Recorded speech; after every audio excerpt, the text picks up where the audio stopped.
Hey, this is Frugal Stu. Welcome to the Bitcoin Fi podcast, the cross section between financial independence and crypto.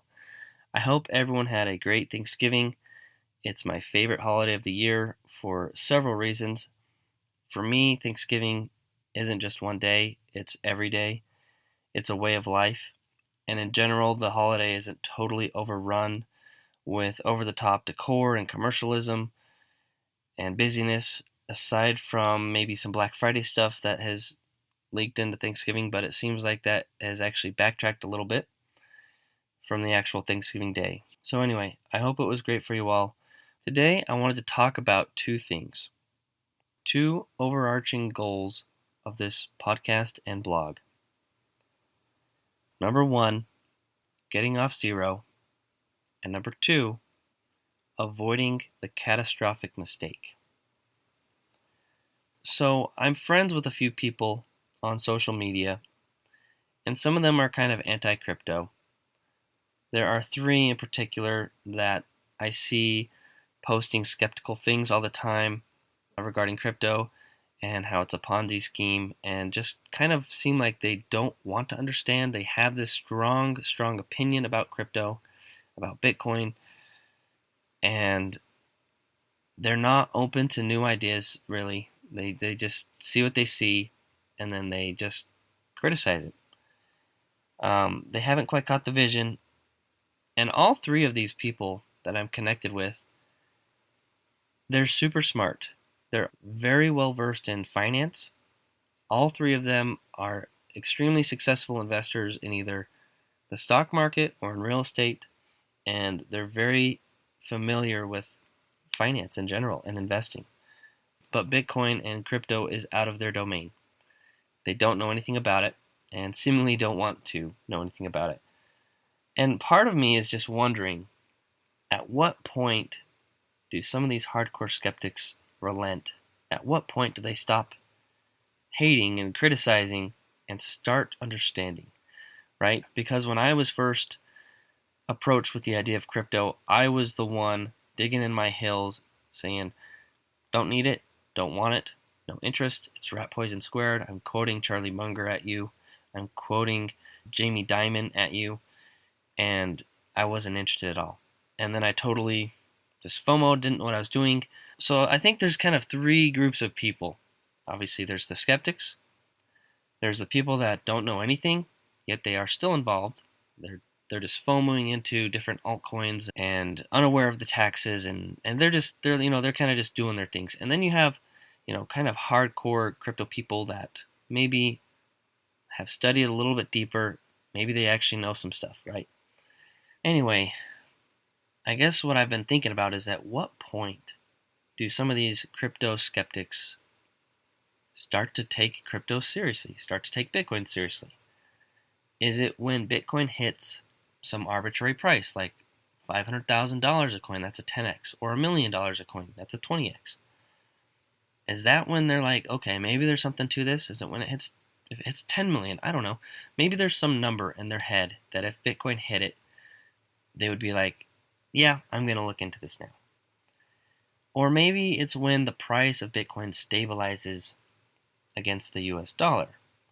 I honestly don't see how this can even happen, because the US dollar is designed to go down over time via money printing, and Bitcoin is designed to go up over time due to its ongoing scarcity. This is the whole stock to flow model that I've talked about a little bit in the past, and it's also on my YouTube channel. I have a video about the stock to flow model, kind of. But anyway, I don't really see it ever stabilizing against the US dollar or against any fiat currency. I see fiat currencies going down and Bitcoin rising always, as long as things remain kind of the same as they are now, right? Maybe another option is people will take it seriously when the USA recognizes it as legal tender. Well, maybe that's too far-fetched. What if it's the United Kingdom? What if it's Australia? What if it's some other country that has a decent reputation? I don't know, France or Germany, or some collection of that decide to make this legal tender, right? Maybe that's when they take it seriously. Maybe when some of these countries hold it as a reserve asset in their central bank. Maybe that's when they change their tune. And then finally, maybe it's when you can use it at any store you want. You can use it at Home Depot, Target, Walmart. Maybe that's when they say, all right, this is for real. This is going to be part of my life. This is normal. And I'm getting involved now, right? Although for that last one to happen, again, there's some caveats because I think the tax laws around crypto would have to change because right now buying something with crypto is essentially selling your crypto, and therefore it is a taxable event, which is just super annoying and frustrating. But anyway, maybe it's some combination of all these things I just listed. I mean, in my estimation of Bitcoin and crypto, why I got involved and bought a course this spring and finally decided to take it more seriously, I mean, one, the amazing price action, but two, El Salvador, one small sovereign country, now has it as legal tender. They're taxing it differently. It doesn't cost you anything in taxes. For example, to switch from the dollar to the euro, I mean, there's fees, but there's no taxes. But that's how it is with crypto right now. If I switch my Bitcoin for Ethereum, or if I sell my Bitcoin, or if I even just buy something from AMC, who accepts Bitcoin, that's taxable. El Salvador changed that. They have it as their reserve asset, essentially, and as their legal tender. But now you have hedge funds, you have public companies, you have pensions. The institutions are here. And the institutions that are not involved yet are wondering and considering and stressing about this probably every day, thinking, when do I have to do this? I don't really want to. Maybe they're the skeptic too, but at some point they're going to have to probably to keep up. But anyway, that is why I podcast. That's why I put this blog and podcast out in the world. If you think that Bitcoin has a non-zero chance of failure, then in my mind, you need to have a non-zero allocation to crypto, to Bitcoin.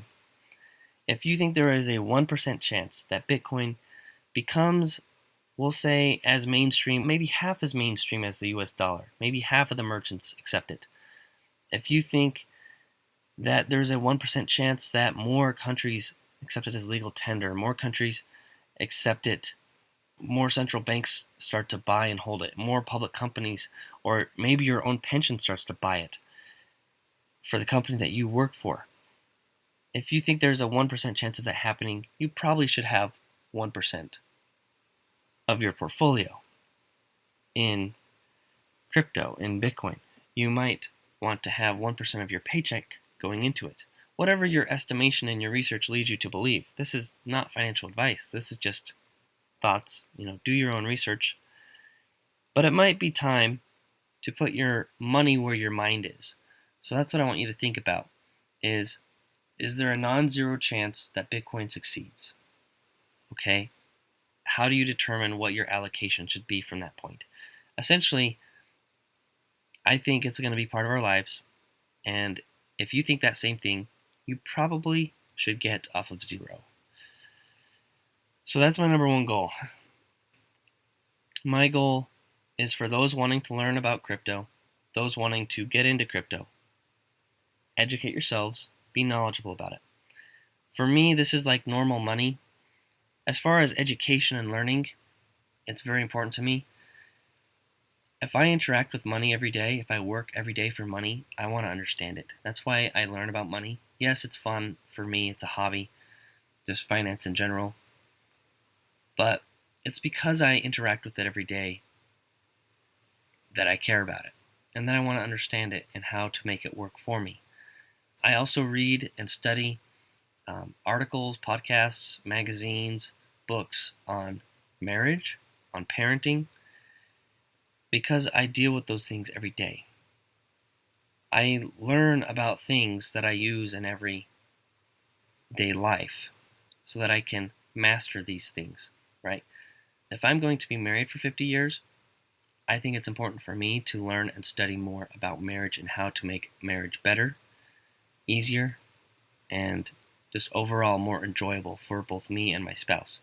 if I'm going to be a parent for the rest of my life to a few kids, I think it is important for me to have some knowledge about that, to spend some time saying, how can I help these kids? How can I make our relationship as good as it can be?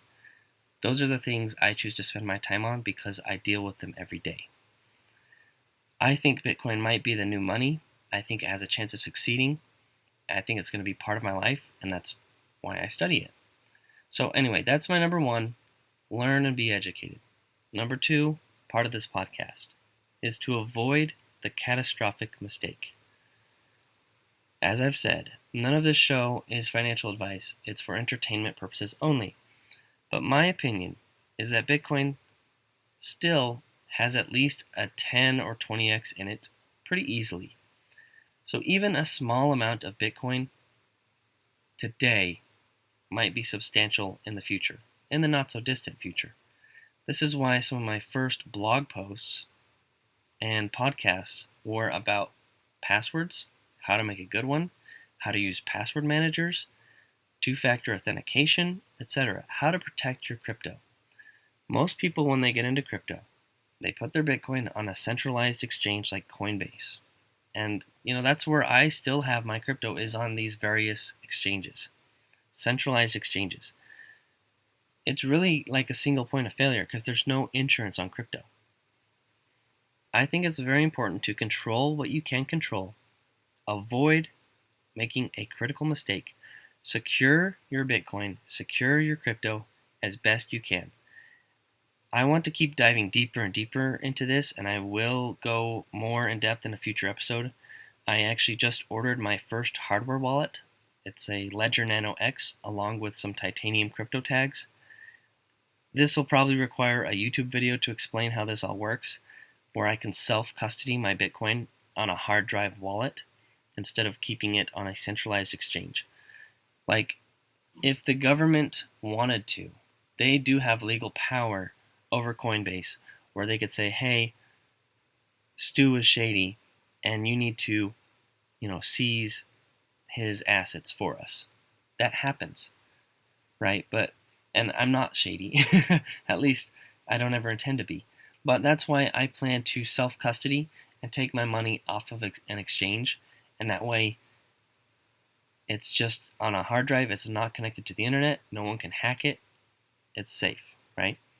That's something that's going to be coming up, a YouTube video about how to self-custody your Bitcoin, why you should do that.